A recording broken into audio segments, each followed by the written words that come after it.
Thank you so much for inviting me tonight. Could you lower the lights a little bit, because there's going to be some fantastic photos. I have pulled my presentation. Oh, that's very dark. I'm afraid you're all going to fall asleep. But the presentation tonight is called Improving Life in Cities, because that's really what my presentation is about, what the work is about, what we do at Helle Architects. And this morning I forgot to tell everybody at the conference what my t-shirt says, so I won't forget tonight. There is more to life. I'm wearing this today because this is everything this is in this presentation. So please feel free to stop me and ask questions if there is any pronunciations that I don't do well enough, so please stop me. Well, first of all, let me take the next slide. Skip that.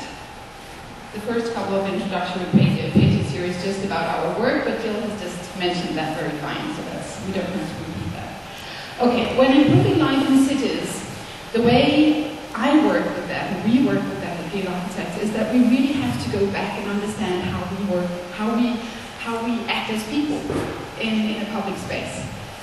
If you look at this image, you see the people leaving. It's a cold, sort of relatively cold, sunny fall afternoon at the main street in Oslo, Norway. People will be, they are sitting and leaning against the sort of sunny, warm facade. They are watching people go by. And that's the essence of urban life. We want to be together with other people and look at how people behave. Or act within the space. You probably all know that if you are to meet one of your friends in a public square, you don't just stand in the middle of the square waiting for that person. You would actually go to the column, to the edge of the space, and you would lean against the column and wait until your friend comes. Yeah. Or another example, if there is a bench, you don't just sit in the middle of the bench and take up all the space. You sort of sit in the edge of the space and allow for someone else to sit down.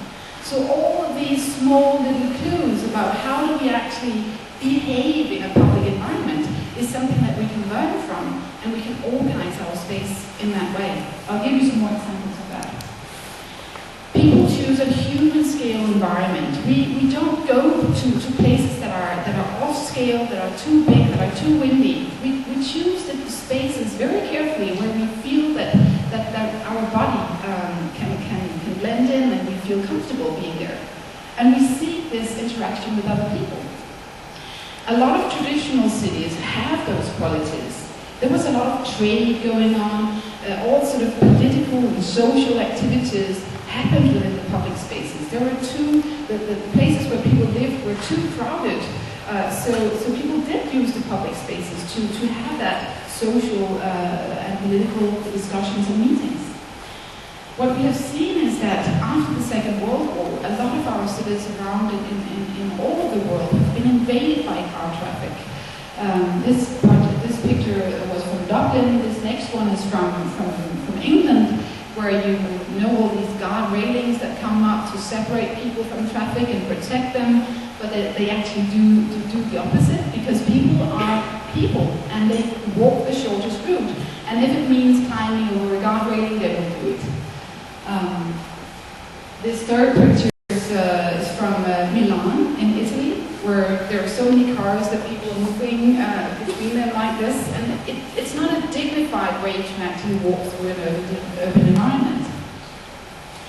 So all this invasion of car traffic has many places led to completely abandoned urban environments. Like this image where we almost have about 80% of the area in the downtown area left for surface parking alone.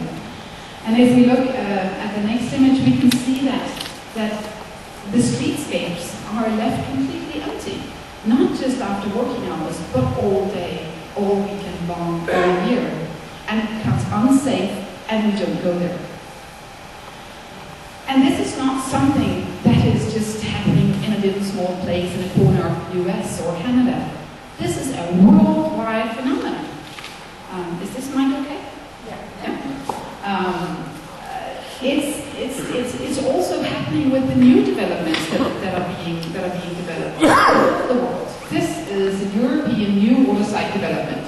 What do you think? Fantastic.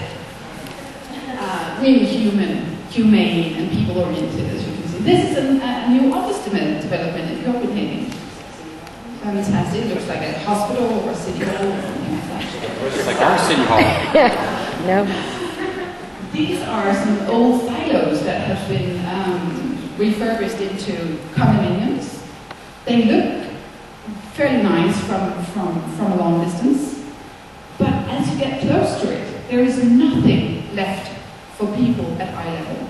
And I could show you many, many, many examples like this from all over the world, that the people aspects are not being considered. Why is it so difficult to build new? This is a really nice, comfortable, human-scale development in Asia, and boom, Kensutami comes behind, and the new development comes in. Or another example could be this tiny little home, very, very nice, and then boom, we have another development coming in. It's as if we are losing perception of scale. I think it's so important that we actually try to mediate. And what I'm going to show you, it's not that urbanism is bad. On the contrary, urbanism is what we need to do, to strive for, to create sound and sustainable developments. But it has to be done in a way that we don't forget our sort of human aspects and the sort of human scale environment. So how do we actually plan urban and lively environments? This is a new development in Copenhagen as well. And we were actually asked to go there and tell them what they had done wrong and why there were no people there. And some of the planners, and they would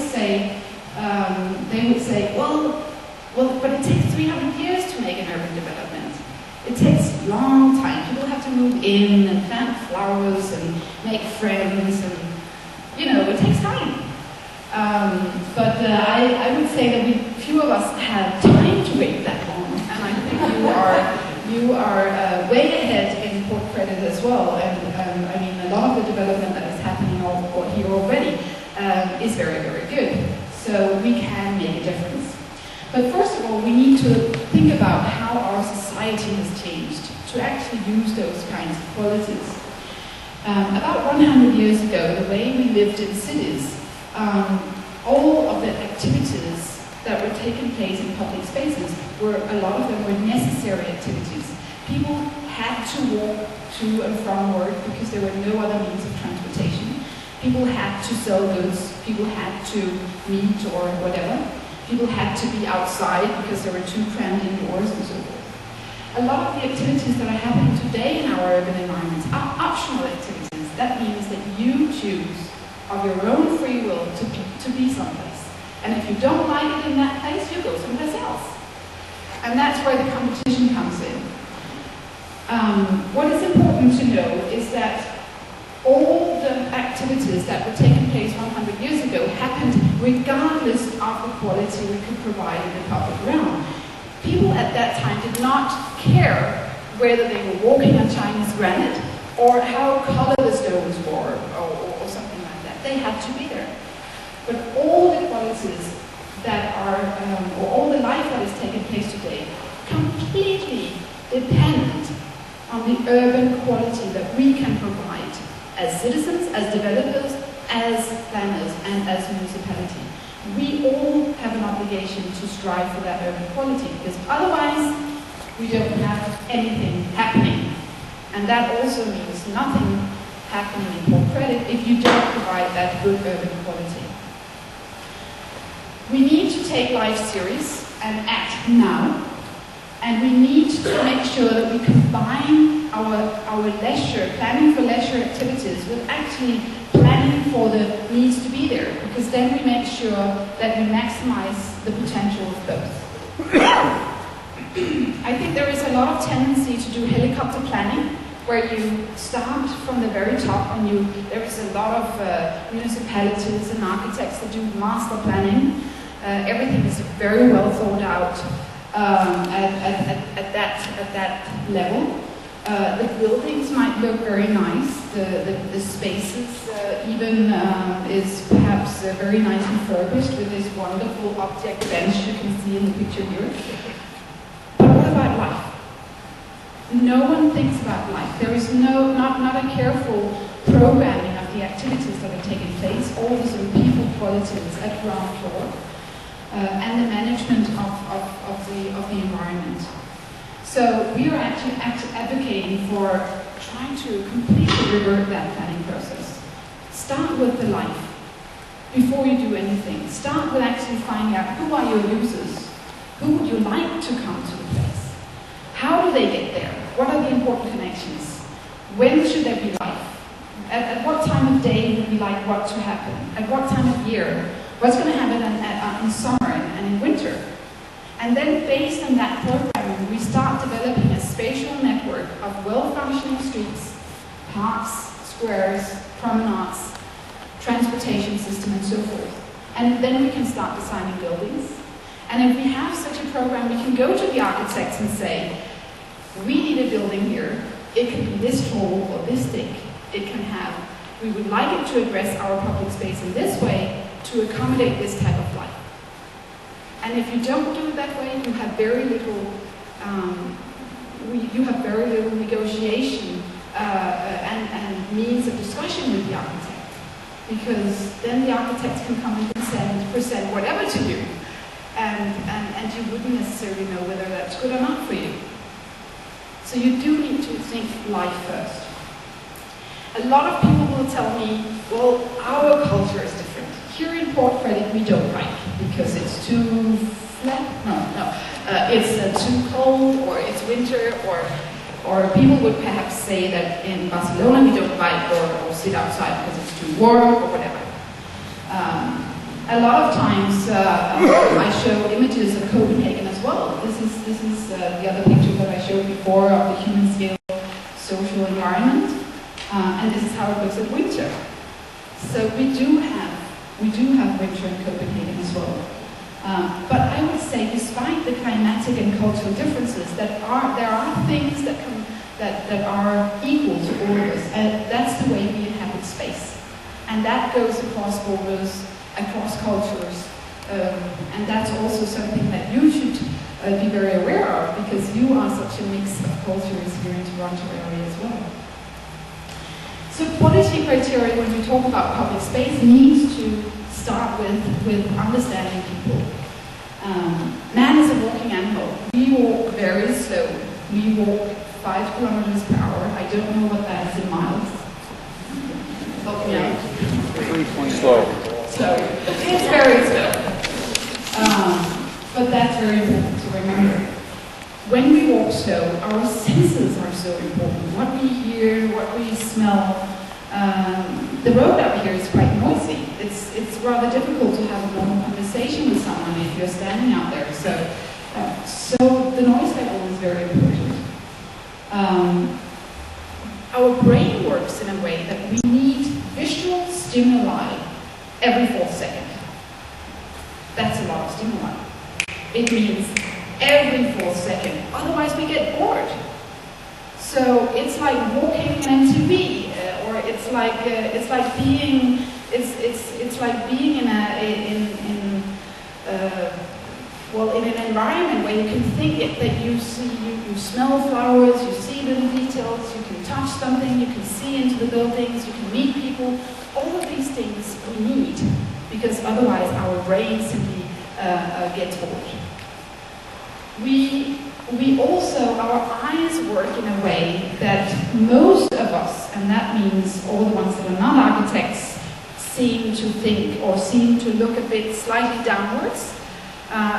It's only architecture students and other designers that are walking around sitting like this. Everybody else is sort of looking carefully where they step or something like that. 70% of our impressions come from sight, and what becomes very, very important is then what we experience at ground level, because that is actually what we see first. So the whole sort of detailing of that plane is extremely important. So seeing is a question about time. We walk very slowly, and we need all of these stimuli. So there needs to be incredibly amount of details at that level. The image of Toronto, people meeting and all of that. And that we can compare with the speed of cars. When we design cities for the speed of cars, we need very little information, very little, because we drive past in a split second. So that's why the signs are so big, and all the buildings need to scream so loud, because we are past that thing in 5 seconds. But that's not the way we build urban environments, where we walk, because that has to be much more inspiring. All cities have traffic departments, and we have engineers counting cars and measuring this and that. But I don't know any city in any parts of the world that has a department for pedestrians. Even though we are all pedestrians. At some point we all park our car, we all get out of the bus, and we do walk on our 2 legs to come to our destination. And that's incredible. People need to be much more in focus on our planning process than they are today.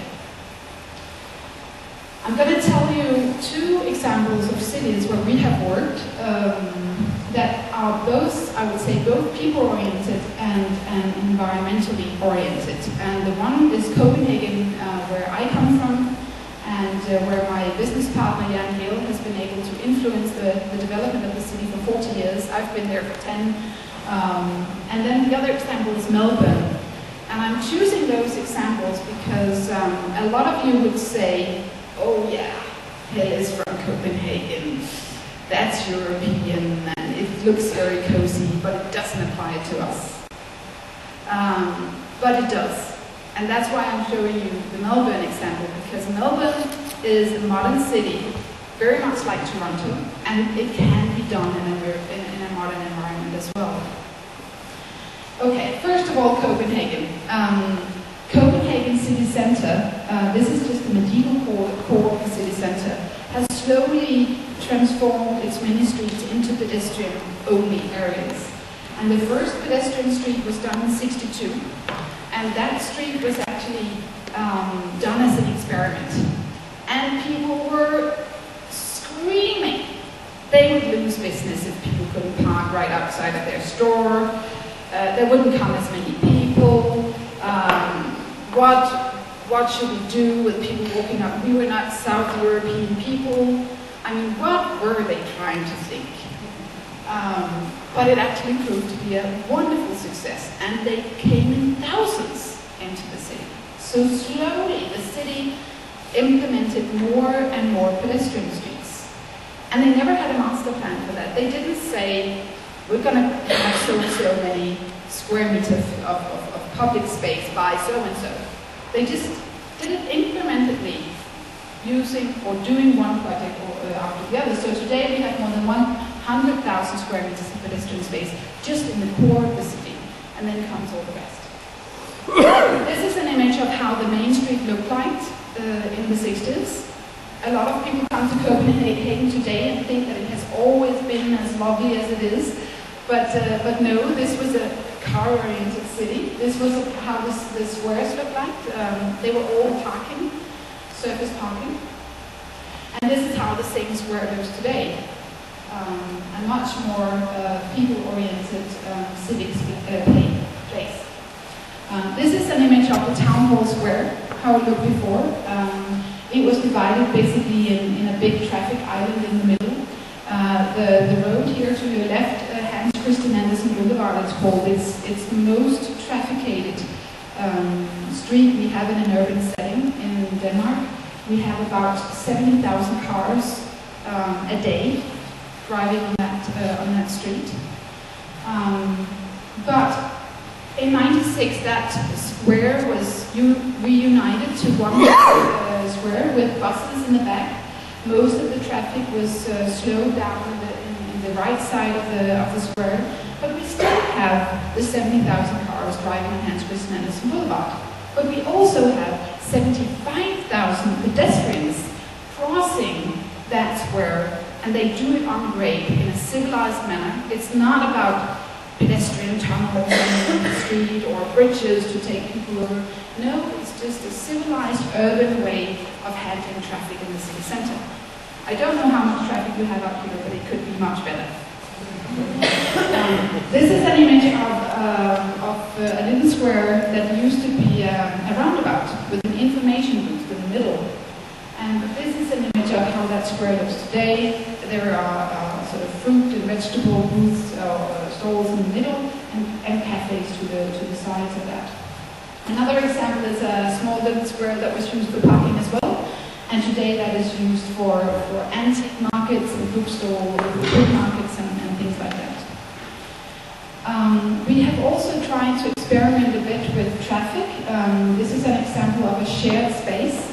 That means that we have both pedestrians, cycles, and car traffic within the same space. The idea is that you negotiate, that there is a social negotiation or visual negotiation happening within the space where the traffic needs to slow down enough to allow people to walk in the same space, and it works very, very, very well.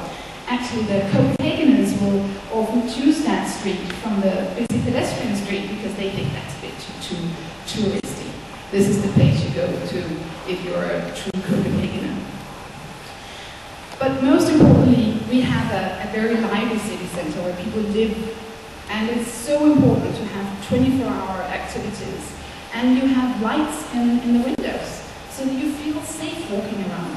I have lots of American students coming over, and they all say it's such a safe city. They enjoy the fact that they can just walk around the bicycle around in the middle of the night and still feel safe because there are so many people living.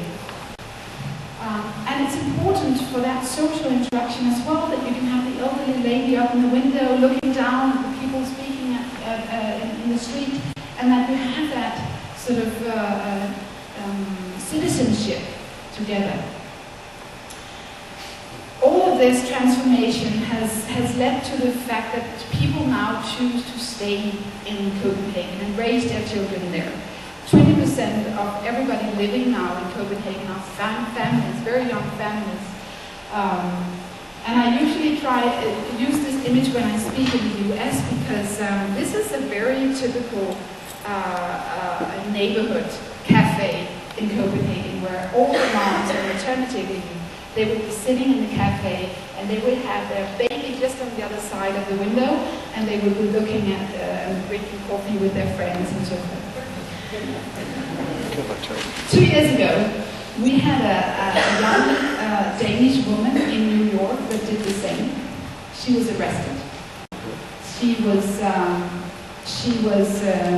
separated from her little child for 6 months because you do not leave your baby outdoors in New York. But you do that in Copenhagen because it's safe enough. And that's part of our culture. So that is just such a fundamental difference. But you can achieve that as well. So we have lots of children now in the city center. Lots of children using the public spaces, the parks, the promenades, and so forth. We have a lot of events taking place now that we didn't before. We have one of the best international jazz festivals in the whole world. And the next image is just showing how the events have gone up over time. We now have both sort of Christmas markets and culture nights, and Copenhagen Marathon and so forth. Now we have about 55,000 people walking up and down our main street during day hours, but 1/3 of that comes in the evening after the closing hours of the shops, just to promenade and meet people and go to restaurants and so forth. So it has become a much more lively area. And I have a couple of images. This image is from a little stretch that we have, which is a very successful water-related site. It's the longest bar we have in Copenhagen, I think. But this image is taken during day hours. But the next image actually shows evening. It's close to mid-summer, so it's very light. We have very, very light summers, but very dark winters. It gets dark at about 3 o'clock in the afternoon at winter. But the amazing thing here is that we have the same amount of people walking in our main street since the 60s.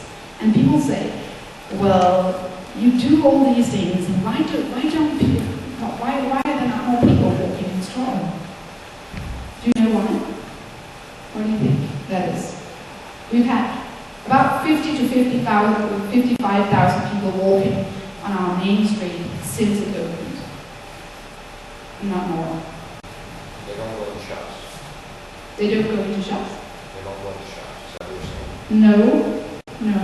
They have the same relationship in the suburbs as walkable cities in the suburbs. Yeah. So they go to the suburbs? Well, they live in the suburbs. They stay in their own community. No. Yeah. Yeah. Sorry? No, the residential density has gone up. The reason is that we cannot fit more people in.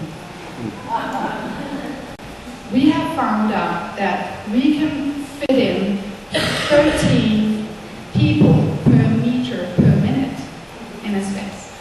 And that space cannot take in more people. So we have a lot of people walking and a lot of people spending time now, but we do have different seasons. And if you take the 2 next slides, Jill, we can see that there is an incredible difference, of course, in the kind of activities we see at winter and summer. Walking goes down to only half of the activities. And of course, the spending time activities go down even more because it does get rather cold at our part of the globe as well. But how have we actually achieved all of this? Well, the city has taken out 2 to 3% of parking every year. So they have transformed the spaces and they have taken out the parking. And they have not replaced it with something else.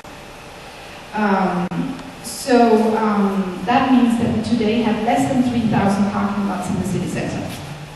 I don't know how much you have here for credit, but probably 10 times as much. I don't know. Probably. Today, the amazing thing is that we have reached a tipping point now where we have more people biking into the city centre as on their daily commutes to work than we have actually cars coming in. So we have managed over a 40-year period to stabilize traffic and even to get the traffic down. And that's pretty amazing in a sort of normal Western European society. So today we have 36% of people arriving to work every day on bike. We have about 27% driving their own car, 33% using public transport, and about 5% of the people walking. And now the technical mayor is aiming for 50% that will be biking. And 60% of those people that bike continue to bike during winter. And a lot of you would probably say, oh, we would never bike in Toronto because it's so cold and we do have snow and all of that. But you actually can change that because it can be you can implement a new culture over time. And people do bike because it's the easiest. Now you're going the wrong way, Jill. People are biking because it's not something about we need to get healthy and we'll do this to get exercise. No, that's a side effect. They do it because it's the quickest, easiest way to get from A to B. It's the quickest way to take your children as well. Cycling has gone up with another 31%. Yeah? What's the average use? I would say that probably between 1 done the most trips are done between 1 and 6 kilometers, but we have people now commuting all up to 20 kilometers outside of Copenhagen on bike. So that means biking 1 hour to and from work. But as you can see, it's not just healthy fitness men that are out biking. We have separated biking tracks, not just painted lanes, which is very unsafe, but separated tracks where little kids can bike and elderly people can bike. My business partner, Jan, is 71 and he bikes. So that makes a whole lot of difference. We also have a system of city bikes where you can put in 20 kroner and you can rent a bike for a day and you can get your 20 kroner back if you go someplace. And all of those bikes are sponsored by our local energy company that actually provides natural gas heating to 98% of all the population in Copenhagen. And this type of lifestyle and new life opportunities, I would almost call it, in Copenhagen, is spreading to the neighborhoods around. So now it's not just the city center, it's all over the city, it's all over all the other cities in Denmark as well. It's extending outside that old city center. And extending to the harbor front. This is an example of an old industrial site where there was someone that had a good idea, poured a lot of sand out, put out some sun deck chairs, and they had a fantastic cafe for 3 years. And then some developers came and developed the site. But in that interim period, we had a fantastic beach bar in the middle of Copenhagen. And now we also have the water in the harbor, which is clean enough to actually go and take a swim. So a lot of tourists even that come to Copenhagen and visit go to see this new facility, which is fabulous, and it's absolutely filled with people. There is a small pool area for kids, and there are places where you can jump and so forth. So what I'm telling you here is that Copenhagen has not always been like this, and it is possible to change the community and create new habits, new cultures. And that has happened very incrementally over a period of 40 years. Now another example that I'm going to show you is Melbourne, and that happened much quicker, in 10 years only. In the 80s and early 90s, Melbourne was a complete donut city with an empty city centre, a business district, no life at all after 4 o'clock, no life in weekends, no population.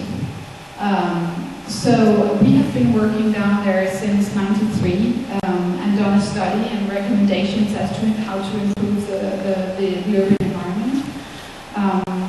And I'm going to show you just a flick through very quickly. But this is some of the figures that you can see. We have now, there has been tax incentives, tax reductions to actually invite developers to build new residential homes on top of office buildings. So we now have more than 10,000 people living in the city center. So this is some of the public spaces that has been developed back in the 80s. Up through the 90s came a couple of more spaces, including the Main Street area, and this is how many spaces they have had in 2004. Another example is the extent of bluestone pavement they have done. They chose bluestone because it's a natural stone for the Melbourne area. So they extended all the sidewalks, made them wider, and used a very, very beautiful stone. And this is the extent of the renovated sidewalks they've done in the city centre. They have an arts program. They are now considering the city centre of Melbourne as a living museum of modern art. So there is a program where all the time there is a changing of exhibitions in the public spaces. They also use the Aboriginal art to decorate some of the urban furniture in the spaces as well, as you can see in this picture. Street trees is very important. Melbourne is quite hot. It's a warm climate, so So it's very important to, if you want to invite more people to walk, that you actually provide a comfortable microclimate. So there has been a lot of streets done, as you see in these images, where more trees have been planted to create that good environment. All this has a side effect that there is more commercial activity in the downtown area. This is the amount of cafes. There were 2, 10 or 14 years ago. That went up, and then today there is just so many things happening in the whole downtown district. And when you look at this new, this next image here, you can see that on that image in the lower part of this slide, that was how all the back lanes looked like in the city. All of those small little orange lines on the map here. And they were horrible places where you would find the air conditioning and the garbage bins and all of that. But actually, the space itself has a quite nice human scale to it. So what has happened, because we now have a critical mass of people living in the city, all those spaces have now been transformed into wonderful places for cafes and restaurants and art shops and a lot of other things. So to cut it very short, the Melbourne story, we have seen an increase in pedestrian traffic in weekdays on 40%. We have seen a pedestrian traffic increase with 100% in the evenings, and especially these stationary activities have gone up with 200 to 300%. And stationary activity, that means people sitting on cafes or sitting on a bench or speaking with someone on a corner or looking at a social or cultural event and those kinds of things. And that is a really important indicator of a good public space, because if you just go someplace and measure how many people that walk on one of the streets in Toronto, they might be there because they have to. They have to walk to work, or they have to go to the bus or something else. But if you measure the people who actually choose to spend time someplace, again, that's a much more, that's a better indicator of the place being successful. So the lessons we can learn from Melbourne and Copenhagen, I would say, is that if we all strive for and to try and provide the good public spaces, people will come. It's not that people do something that, it's not that they don't want to be part of urban lifestyle or urban living. If you just provide the right places, people come. And that's also, I guess, the experience that you have already with the projects that have been implemented here in Port Credit. What's the population of Copenhagen? Copenhagen is 1.5 million, and Melbourne, I think, is 3.1. Yeah. This next part of the presentation, do you have any questions for this first part on the cities? But the city to lanes were paved in relation to that building and so forth. So some important thing here is that aesthetics and good design, good materials and all of that is just 1 point out of 12. And I often show that because that's often the point that architects and planners are starting with. They start with the good design, or they start with the good materials. But if it's not safe, if there's not a good traffic balance, if you wouldn't let your kid out to play and so forth, it's still not a good place. The important thing here is that Copenhagen, as I said before, never had a master plan in the 60s, saying by 2010 we will only have 3,000 parking lots and we will have 100,000 squares of pedestrian space. If they had had that at that point, it would probably not have been voted for by the politicians. So what they did do was that they implemented one project altogether, and they did, I would say, have all developed over time a shared understanding of good urban quality. And those were the measurements or value that they used. The first three is about, just take some notes from the first three is about protection. And I'll go through them one by one. The first one is that, of course, pedestrians should be walking in a comfortable, protected environment where there is a good balance between traffic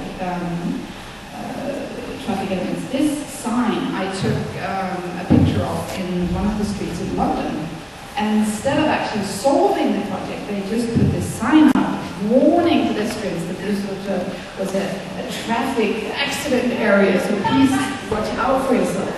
Instead of actually make it work for pedestrians.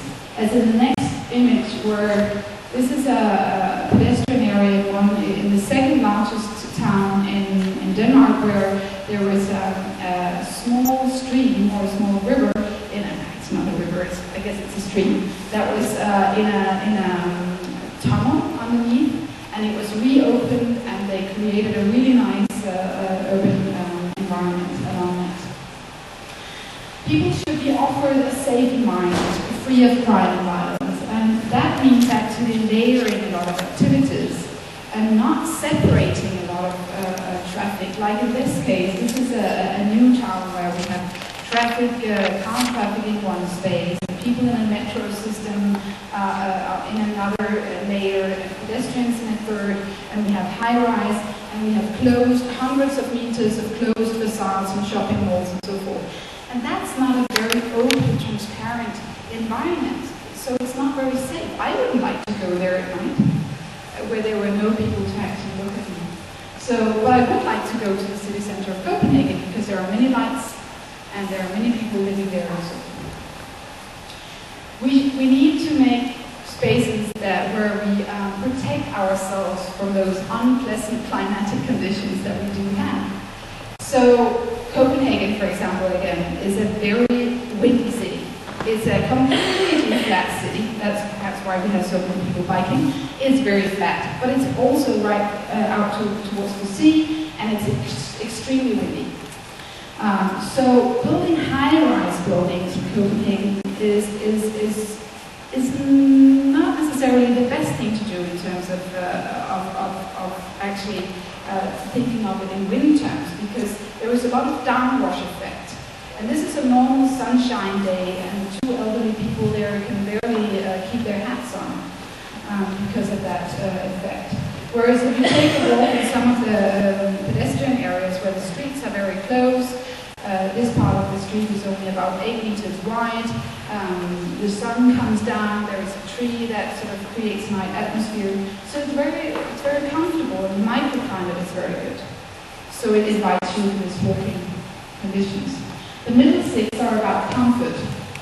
Now, again, I'll go through them one by one.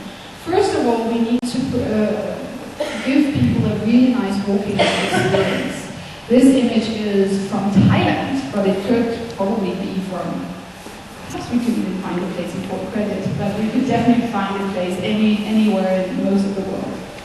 And I think there is a tendency to, in many cities, that every time there is a hole in the road, we'll see the municipality or someplace else, or the owner of that property go out and actually carefully repair that hole for the cars. Whereas as pedestrians, we are not prioritized. We don't have this department within the city that looks after us. So we are often walking in these really, really awful environments. So what we should do is actually provide a top quality experience, so that we can really care for those details and experience that space in another way. We should offer people places to stand.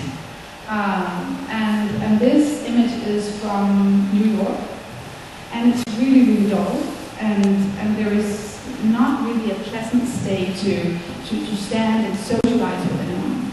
Whereas the classical example that some of you might know is from Stewart, where we have the bollards surrounding the square, and the bollards have a height where you can sort of stand and lean against it, and sometimes you'll see several men around one column discussing, because then you all of a sudden have an object that makes some kind of social connection between them.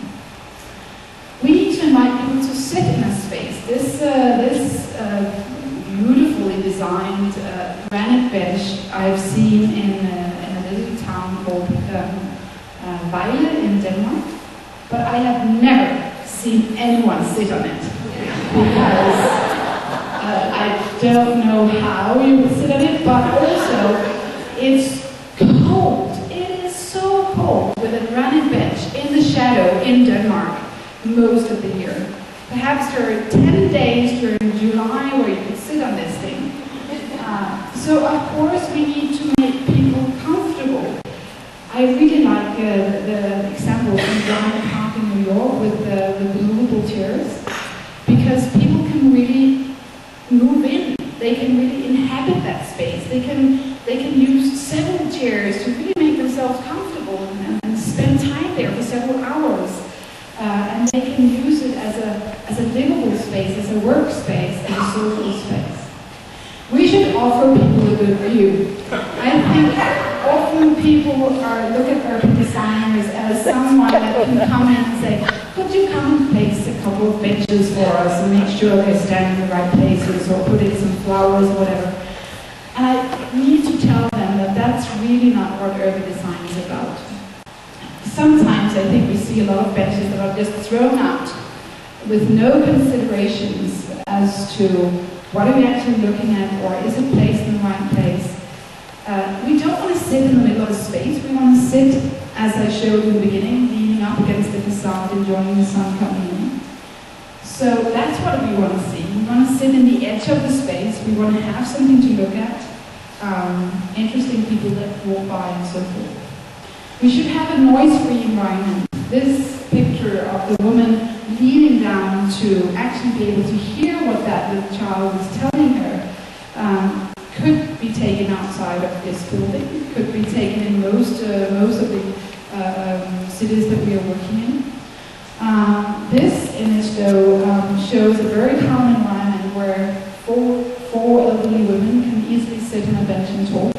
And it's so important that we think about these issues. In London, we have measured 75 decibel in every single street, which makes it so uncomfortable that you have to scream to a person next to you to have a normal conversation. Whereas in the city centre of Copenhagen, it makes a normal, comfortable speaking around. Spaces should be inviting for people activities, and we should make sure that there is room enough to unfold a lot of different activities within the space. Like this space in Lyon that has water fountains, the parking is below ground, and you can have a lot of activities taking place in that space. The last three is about enjoyment. I don't really know what other I could call amenities, or I don't really know what the English word for that would be. But the first thing is that we need to provide spaces of a good human scale. Wow. And this image you see, the first image, you could see there were some small people next to that tall building. And when I actually zoom out, it's the same image. You can hardly see any of the people in front of that building. And the space in front is completely open. But we do need to provide spaces of good human scale. And I don't show this image because I want you all to go out and design small little Copenhagen's. Because I do, of course, I mean, it's not that we need to go back in time and it needs to be old and cozy, but I do think that we can learn from the qualities in this image. We can learn about the verticality of the building structure. We can learn about how many entrances there are at ground floor, how the space is organized, how the programming of the building is done, how the detailing is done, and so forth. We should make sure that the spaces are actually designed in a way so we can use them at different times of year. In this case, you can see it's a bright early spring day in Copenhagen. There is not even leaves on that tree yet. But still people will sit in that square and they sit exactly in the sun. You can see exactly where the shadow is, and where that is, there are no people. And the opposite is, of course, when you look at South America, everybody would be standing in the shadow and no one would be standing in the sun. So, of course, there are differences in climate, and we have to understand every space where we work specifically on those conditions. And then the next one is about making sure, that's the last one, is making sure that it's architecturally well designed. This is an image which is not, just to make sure that, but as you can see, the sort of benches that are in the middle of the space, and you sit there and look at parked cars and the lights are not very nice, the materials are not nice, and so forth. And this is a space which is newly done in Copenhagen with really nice granite, nice details, and so forth. But it's so important that all of those 12 quality criteria apply, and not just the one with the nice materials. I do think that it's so important that you as citizens, the people that develop our cities, the people from the municipality, that you all work together. Because this is such a great job. I mean, we can have one developer develop one part of the portrait, and then comes the next developer and develop another piece or another puzzle. But it all needs to go together, and there's something that needs to glue all of this together. So you have an obligation to think more holistically and think united and not split up into these traditional silos where the traffic engineer thinks in one way, or the traffic department thinks on something, and the planning department does something else. This is about working together as a team. Urban quality for me is creating diversity for people, diversity in space. And first of all, providing a lot of different activities within the area. So making sure that we develop mixed-use developments that can make sure that there is opportunity for all of those different activities. Make sure that we do that so that we attract as many different users as possible. Not just the wealthy people that can come in and use one part of the city, but really for everyone. And if we make cities for families and cities for children, I would claim that we make it good for everyone else as well. The disabled, the elderly, and so forth. And then of course the last thing is that we have to make it work 24 hours a day, 7 days a week, and 12 months a year. It has to be safe cities as well. The next point I would say is urban quality is about proximity rather than density. There is so much talk about density. Developers talk about density, the city talks about density, and how many square meters or square feet of that and that. It's proximity which is important. The closeness between things, the fine grain of streets, that we can actually really scale it down, create smallness.